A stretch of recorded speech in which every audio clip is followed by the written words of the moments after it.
वो अपने फायदे के लिए किसी भी हद तक जा सकती थी। का पेड़ लगा हुआ था। उस पेड़ के ऊपर ढेर सारे चमकीले, आसपास कोई दिखाई नहीं दे रहा। ये सही मौका है। मैं छोटी लड़की सौम्या को रोकते हुए कहती है, ठहर जाओ। तुझे क्या लगता है मैं तेरी धमकी से डर जाऊंगी? चल। बहुत गुस्सा आता है। फिर वो अपनी जादुई छड़ी निकालकर वहाँ ढेर सकती है। मेरा मुंह जल रहा है, छोड़ दो। के बाद सौम्या परी उस छोटी बच्ची को रस्सी से बांधकर उस खंबे से भाग जाती है। थोड़ी देर बाद उस छोटी बच्ची की जादूगर मुझे बहुत मारा और वो हमारे सारे जादुई आम चुरा कर ले। दूसरी तरफ घर पहुंचते ही सौम्या परी सोने के आम खा जाती है। इसके बाद सौम्या परी अपने घर के आंगन में टहल जाती है। सौम्या परी अपनी जादुई छड़ी घुमाकर सौम्या परी अपने घर में दाखिल नहीं हो पाती और उसे घर के आंखें फटी की फटी रह जाती है। सौम्या, यह नहीं विशाल, ऐसा मत करो। मैं तुमसे बहुत प्रेम करती पर इसे शादी कर लूंगा। यह ले तेरी अंगूठी। इतना कहकर दी है। उसके बाद वो रानी परी के पास मदद मांगने पहुंच जाती। घर के अंदर जा भी नहीं पा रही। दया करके आप अपनी जादुई शक्ति दूसरों की संपत्ति को धोखे से हड़पते हैं। जरूर तूने ऐसा ही गुना देती है। दूसरी तरफ सौम्या परी की जादुई छड़ी की शक्ति भी है। तभी एक परी को उस पर दया आ जाती है और वो उसे जलकर राख हो जाता है। ये देख सौम्या परी दुखी होकर रोने सौम्या परी पृथ्वी पर पहुंच जाती है। भूखी होने की वजह से उसे अपने बुरे कर्मों की सजा भुगत चुकी है। मुझे इसे ठीक कर देना चाहिए। देर बाद सौम्या परी को होश आता है। अपने आप को सामान्य रूप में तो याद रखते हुए जीवन में दोबारा कोई गलत काम नहीं करती। सुरेखा नाम की एक काली परी रहती थी। वो बहुत थी। इसी तरह एक दिन सुरेखा नई ड्रेस सिर पर दही से भरी मटकी थी। सारा दही सुरेखा के ऊपर। ये तूने क्या कर दिया? मेरी ये ड्रेस बहुत ही कीमती थी। कोई गलती नहीं है, तुम बहुत तेजी से चलकर आ रही। तू अपना अफसोस अपने पास रख। तूने मेरी ड्रेस कट कर देती है। फिर वो डंडा उस बूढ़ी परी की पिटाई करने लगता है। फिर बूढ़ी परी की पिटाई करने के बाद सुरेखा उसके घर पर ही हूँ। बेचारी बूढ़ी परी सुरेखा के बहुत हाथ पैर। इस तरह सुरेखा परी अपने जादुई छड़ी के घमंड के चलते उसे देखते ही वहाँ मौजूद सभी परियां उसकी बुराई करने लगती हैं। इसके जैसी दुष्ट परी को हमेशा के लिए परी देश से बाहर निकाल देना दिल मिला जाती है।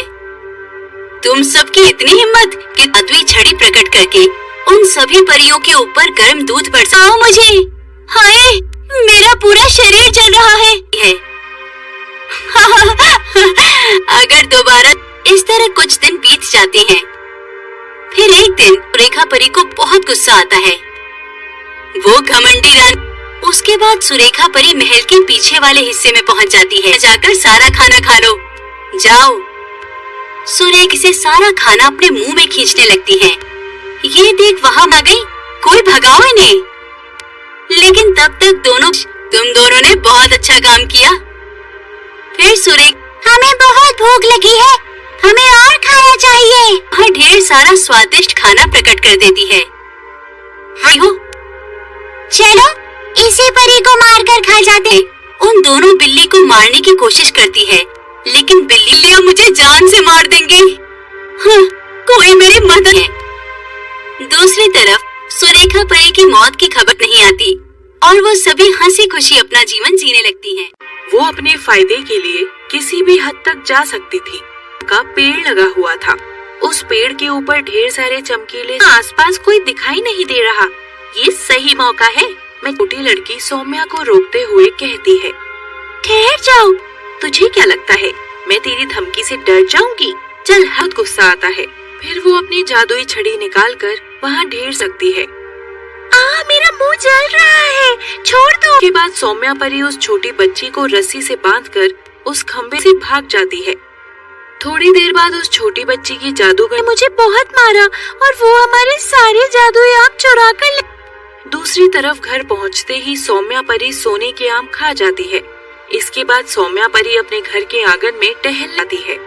सौम्या परी अपनी जादुई छड़ी घुमाकर सौम्या परी अपने घर में दाखिल नहीं हो पाती और उसे घर के आंखें फटी की फटी रह जाती है।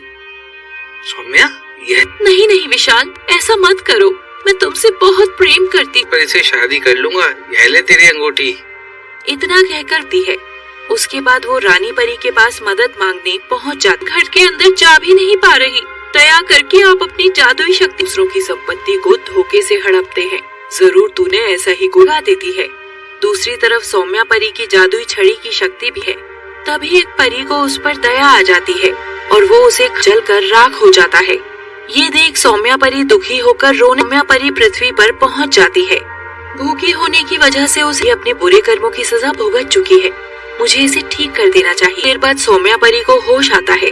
अपने आप को सामान्य रूप में तो याद रखते हुए जीवन में दोबारा कोई गलत काम नहीं करती। में सुरेखा नाम की एक काली परी रहती थी। वो बढ़ती थी। इसी तरह एक दिन सुरेखा नई ड्रेस सिर पर दही से भरी मटकी थी। सारा दही सुरेखा के ऊपर। ये तूने क्या कर दिया? मेरी ये ड्रेस बहुत ही कीमती थी। कोई गलती नहीं है, तुम बहुत तेजी से चलकर आ रही। तू अपना अफसोस अपने पास रख, तूने मेरी ड्रेस कट कर देती है। फिर वो डंडा उस बूढ़ी परी की पिटाई करने लगता है। फिर बूढ़ी परी की पिटाई करने के बाद सुरेखा उसके घर पर ही हूँ। बेचारी बूढ़ी परी सुरेखा के बहुत हाथ पैर। इस तरह सुरेखा परी अपने जादुई छड़ी के घमंड के चलते उसे देखते ही वहाँ मौजूद सभी परियां उसकी बुराई करने लगती हैं। इसके जैसी दुष्ट परी को हमेशा के लिए परी देश से बाहर निकाल देना दिल मिला जाती है। तुम सबकी इतनी हिम्मत कि जादुई छड़ी प्रकट करके उन सभी परियों के ऊपर गर्म दूध बरसाओ मुझे। हाय, मेरा पूरा शरीर जल रहा है। अगर दोबारा इस तरह कुछ दिन बीत जाते हैं। फिर एक दिन सुरेखा परी को बहुत गुस्सा आता है। वो घमंडी रानी। उसके बाद सुरेखा परी महल के पीछे वाले हिस्से में पहुंच जाती है। जाकर सारा खाना खा लो, जाओ। सुरेखा से सारा खाना अपने मुंह में खींचने लगती है। ये देख वहाँ आ गई, कोई भगाओ इन्हें। लेकिन तब तक तुम दोनों ने बहुत अच्छा काम किया। फिर सुरेखा, हमें बहुत भूख लगी है, हमें और खाना चाहिए। और ढेर सारा स्वादिष्ट खाना प्रकट कर देती है। हाँ, चलो इसी परी को मारकर खा जाते। उन दोनों बिल्ली को मारने की कोशिश करती है, लेकिन बिल्ली मुझे जान से मार देंगे। हाँ, कोई मेरी मदद है।